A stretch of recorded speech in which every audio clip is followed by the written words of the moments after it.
here I have, so this is my character. I know it's very strange character, so next slide please. Next slide. So where did the idea of this comic book project come from? Next slide. It came from Reddit. It came from Reddit, it's not an original. No. I was scrolling through Reddit one day, and then next slide please. And then I asked this question on Reddit. What are some Pinoy idiomatic expressions no longer used today? I wondered. I like studying the Tagalog language. I'm fascinated by the Tagalog language.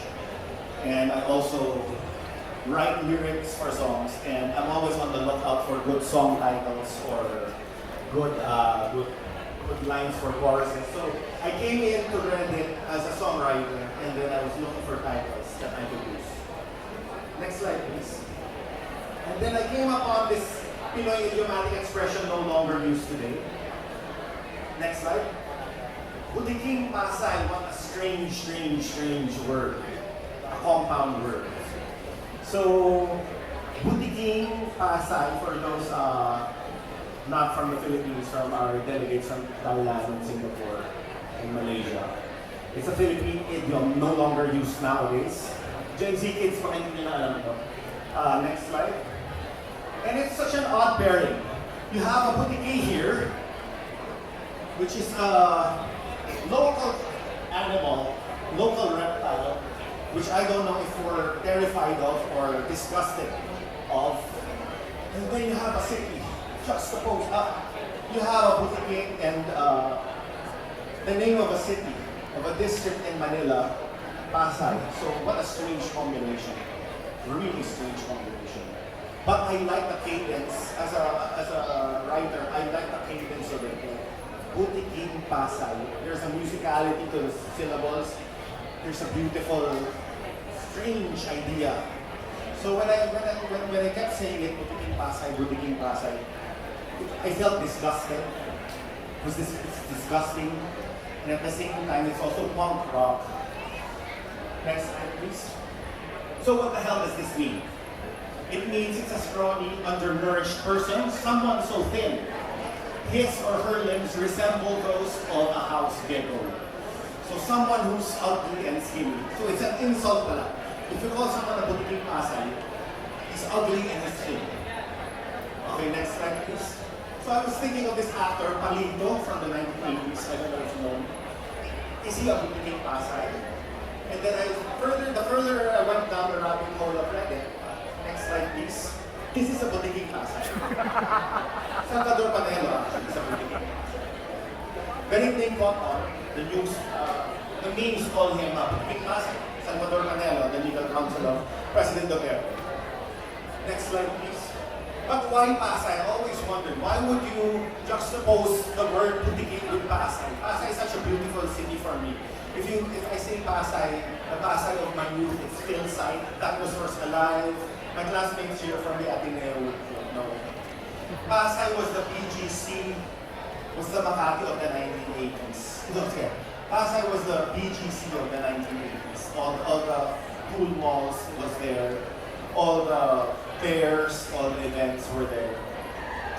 So why would you juxtapose Butiking with Pasay?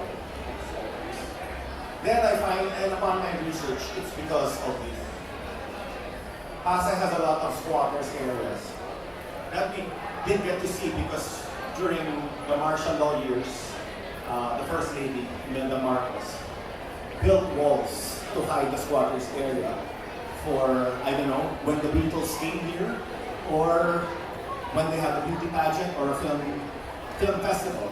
So we never saw the squatters, we only saw Leandro Locsin's architecture and all the beautiful stuff in Pasay. But we never saw this. So this got me thinking, wow. Next slide, please. Wait a minute, this is not a song title, this is a superhero name. Butiking Pasay, Butiking Pasay. The words kept repeating in my head, even when I slept. What is a Butiking Pasay? Next slide. But then again, as any artist would know, as any comic book artist here would know, any comic book creator would know, we all have our shadow selves. I learned it from my Tai Chi teacher, the shadow spell. Yeah, so I had a doubt I could pull this off na. Because, sige, next slide. What the hell are you thinking, Wincy? What the hell are you thinking if you're going to do this comic project? Because these thoughts came to me in my moments of that. Next slide, please. Superhero comics are a bad idea nowadays. This is not a statement na baka maraming magalit dyan na may superheroes. These are just my dark thoughts while thinking. Next slide. Superhero comics are played out. True. Medyo discuss na, dami na. It's been done. Superhero comics have been done. Thank God for the two new movies, Fantastic Four and Superman. We're gonna have a new change coming. How superheroes are, how superhero days are told. Next slide, please. Superhero comics are yesterday's news. Next slide, please. Superhero comics are dumb and repetitive. So these are the things that were going on my head, giving me doubt na tutuloy ko ba itong project na ito. Next slide. Also, this one. If you look around the entire area, konti na rin yung gumagawa ng superheroes. Everything now is supernatural stuff after Netflix has stressed it. Everything now is about crime fiction, which is good. And we have a lot of LGBTQ content. We have a lot of kid-friendly content, which is good. Which is really good. Pero, so yeah, like this. This is a slice of life comic I really love. This is Josefina by the great Russell Molina. And this is the greatest graphic novel, well, at least for me, the greatest Filipino graphic novel existing right now, Great Balantas. None of them are superheroes. The last superhero we had was Darna, I think. No, hindi naman Darna. I think Trece. Pero I don't think Trece is a superhero. I think it's more paranormal investigator. So, sinabi ko, siraulo ka ba Wincy kung gagawa ka ng superhero comic in 2025? It's the craziest idea. Why would you make a Pinoy superhero kung laos na ang mga Pinoy superheroes? And we don't need to use Pinoy superheroes anymore. Next slide, please.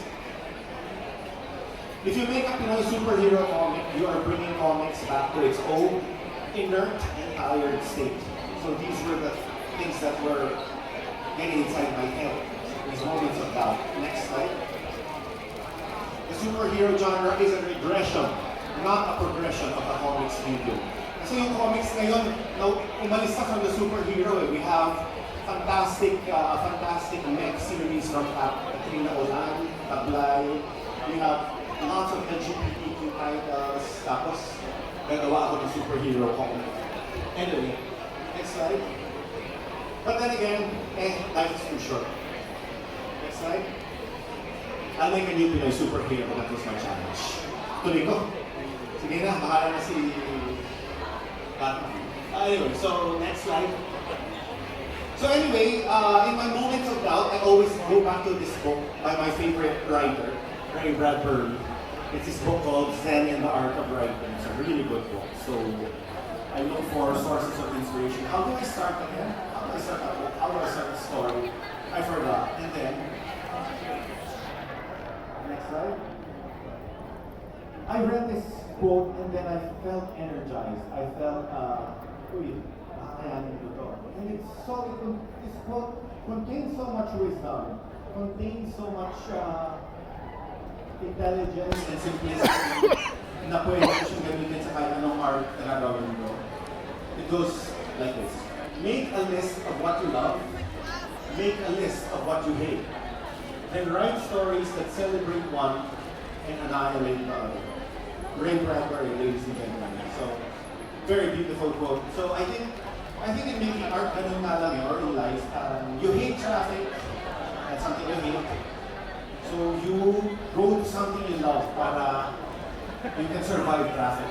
But if you like music, it's a thing you love versus traffic, a thing you hate, they cancel each other out. So I realized, what if making comics is just like that? Listing down things you love, listing down things you hate. But since this is a very positive event, I'm not going to show you the things, the list of things that I hate because they're kind of private.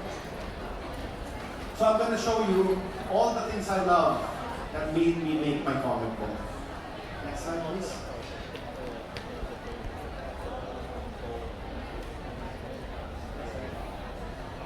So I was thinking, if I draw and write things I love, maybe something passable will come out of it. Who knows? Next slide. So I really sat down and wrote down things I love and things I hated. But here, I'm going to show you some of the things I love that eventually made it to the comic book, or not just made it to the comic book, but actually made a comic book. Okay, next slide. I love brutalist architecture. The way my brother-in-law looks at cars with fascination, or my friend Arnold, how he loves looking at cars. I look at brutalist buildings the same way. As in, or the way my nephew Charlie looks at dinosaurs and underwater creatures. I look at brutalist architecture is like me looking at a brontosaurus. Next slide, please. So this is the great Leandro Luxin. The PICC in Pasay is so beautiful. I don't know if you have been there. If I can draw 24/7 brutalist architecture, it's going to be a pure joy for me. Next slide. This is the Manila Peninsula in Makati.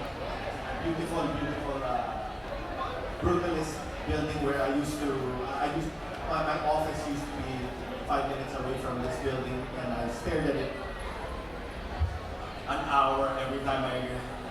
for an hour every time I did my walks around Makati. Next slide, please. This is in Los Baños. This is by Imelda Marcos's Makiling Arts School. National High School for the Arts. Out of Star Wars. I grew up in the 80s. Thankfully, I grew up in the 80s. I was 1989. I was 7 years old. My classmates here all graduated. Sorry, I was 7 years old when 1989 came. And my God, because of brutalist architecture, my childhood was like a Star Wars movie. Because everywhere, every which way you look, it looked like a Star Wars Imperial base. So if I could draw this 24/7, all these structures, I'd be a happy man. Next slide. And of course, it's the Philippine Heart Center. Beautiful, beautiful. So I was thinking, when I was looking at these brutalist architecture masterpieces by national artists, if I had a superhero running here in these rooftops, my God, what a sight would that be? If we have Spider-Man crawling up the Chrysler building, or Captain America in the Washington Monument, I would like us to have a superhero crawling up these beautiful brutalist buildings. Next slide, please. I love journalism. Strange, I'm a fiction writer, but I love journalism. I miss those days when I would open a newspaper. Next slide, please. So my hobby nowadays is I go to the Ateneo library, and then I go to the microfiche section, and I look at and take pictures of old columns, old headlines, and wow, I am back in time, and I suddenly miss newspapers all over again. Next slide.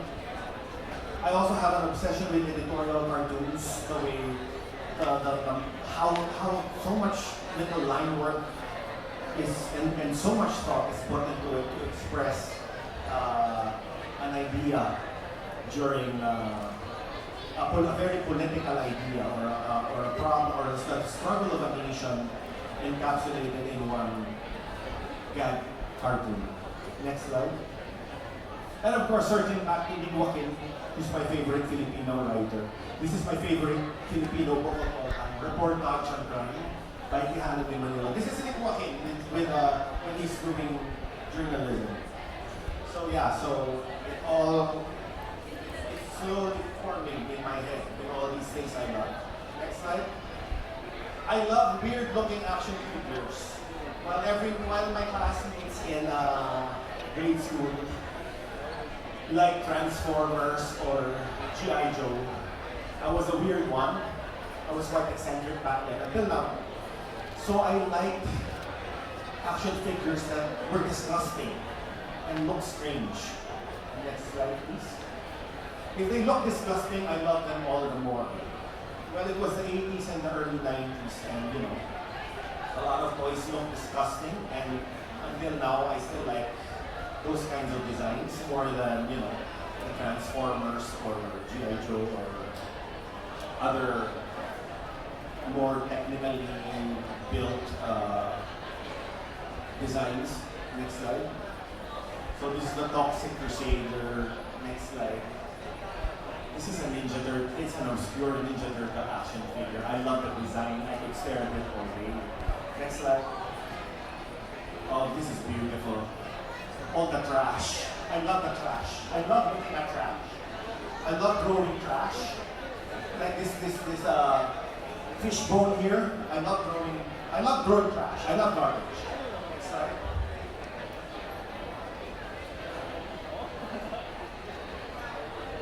And this is another one, Mutagen Man. I love the detail. I wanted a comic book whose character designs look like this. Disgusting and creepy. Next slide. Here, from disgusting, I also want to elevate the comic book up there. Book naman puro B-movie stuff and cartoons. I also love Filipino films from the late 70s to early 80s. Next slide, please. Movies like Kapit sa Patalim by Lino Broca in 1984. That's Philip Salvador before he became a Duterte fan. Okay, next slide. Oh, this is an amazing movie. Manilas ko ng liwanag or Manila in the Claws of Neon. If you want to try to read the collections from 1975. That's Bembo with hair. Beautiful film, check it out. And I fell in love with that era, the storytelling was great. We don't have films like this anymore. Ngayon, puro Star Cinema, rom-coms and kapit films and raunchy comedies on Netflix. We no longer have these kinds of films which are about the struggle of poor people during the martial law era. Next slide. Oh, another one of my favorite films, Jaguar, 1979, Philip Salvador. Based on a Nick Joaquin article called The Boy Who Wanted to Become Society. Next slide, please. And of course, this is my late wife's favorite movie, Mike De Leon's Isak Mata. Beautiful film. It's the Alfred Hitchcock film of the 80s. Check it out. So, and it was forming in my head, all these things I love, it's adding up. What would this add up to? Okay, next slide. Okay, I love rooftops. This is weird. I love rooftops. Next slide. Because they're the mountain peaks of the city. Next slide. Because when you see the city from a rooftop, all of your problems feel so small.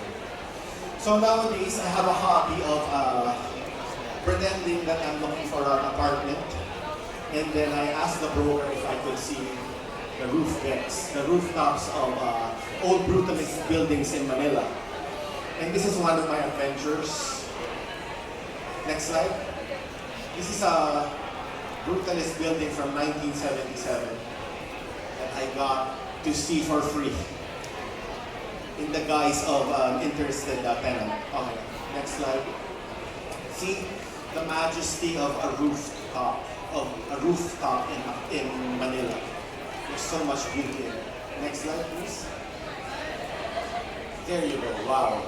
So that's Rojas Boulevard, and I love the texture, the cracked walls. If you zoom in closer, you can see seashells on the cement like they did in the 80s. Next slide, please. There you go. So these are rooftops. So I was thinking, nabubuo na, if the Ninja Turtles lived in the sewers, where would the Butiking have his bat cave or his headquarters? Of course, the rooftops. The rooftops of Pasay. So I have a superhero who lives in the rooftops of Pasay, sort of like Quasimodo in Church of Notre Dame. I saw the poetry in that. But if the Ninja Turtles lived underground, a Butiking hero would live on the rooftops of Pasay. So it's for slowly gelling. Where are we headed? Okay, next slide please. I love animals. My nephew Charlie loves animals too. So, and my friend Arnold also who's into diving. That's all we talk about, animals. And it's weird, I'm a 42-year-old guy who still loves animals. Next slide, please. Especially those endemic in the Philippines. So yeah, I had an A in biology when I was in college, and my professor asked me if I was so interested. I was a teacher's pet in my biology class, and she asked me if I wanted to go full time in biology, but I ended up a filmmaker instead, so that didn't happen. Okay, next slide.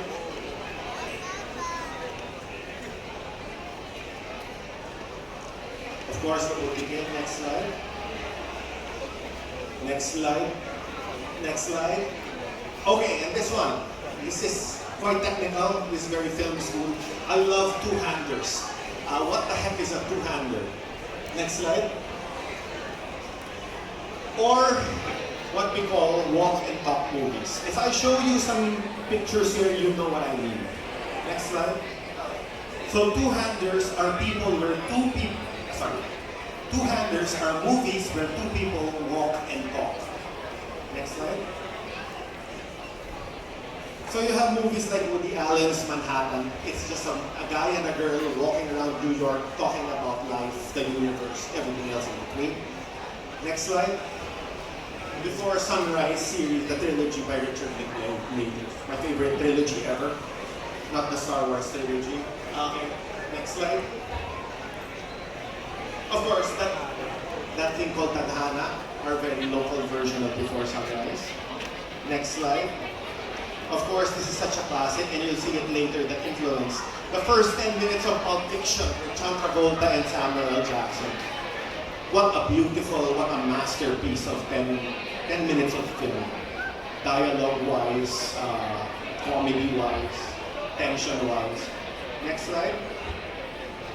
And of course, it extends pala, not to just romance and action. You have Collateral here, you have the Trip to Italy here. The two-hander, the walk and talk, is such a diverse device that you can use for storytelling.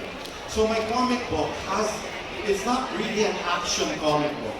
There are action scenes, but it's almost like a two-man stage play, where a lot of scenes are two people talking. Next slide, please.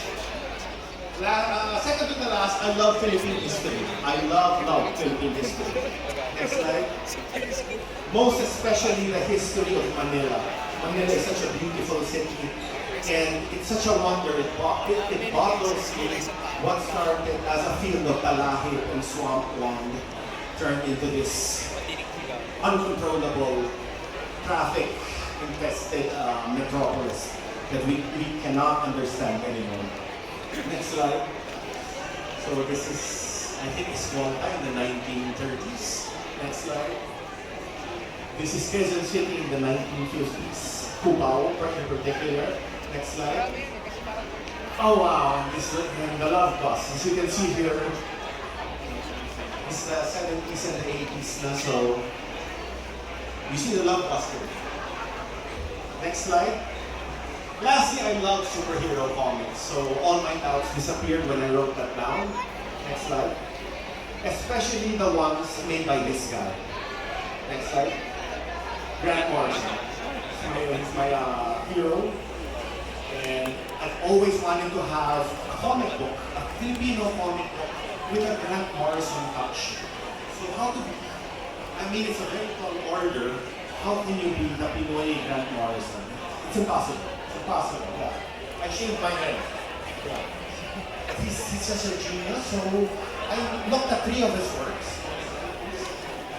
New X-Men, Batman Incorporated, and this beautiful, beautiful book, All-Star Superman. I condensed all 3 of them and made Butiking Pasay.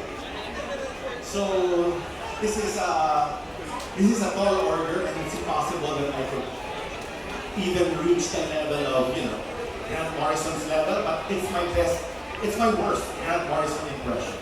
So if you were a fan of All-Star Superman, which the new Superman movie will be based on, this has the same vibes as Butiking Pasay. So it's got a lot of heart, it's got a lot of, this is a kind-hearted superhero.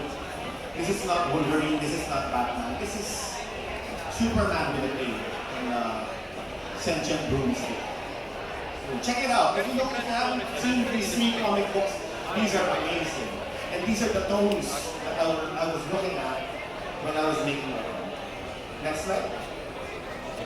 In the end, I just simply put all the things I love together, smash them together. And what I got is this comic book. Please enjoy this motion comic short film, everyone. Thank you very much. Butiking Pasay, 250 pesos. Available on the comic book. So please enjoy the movie.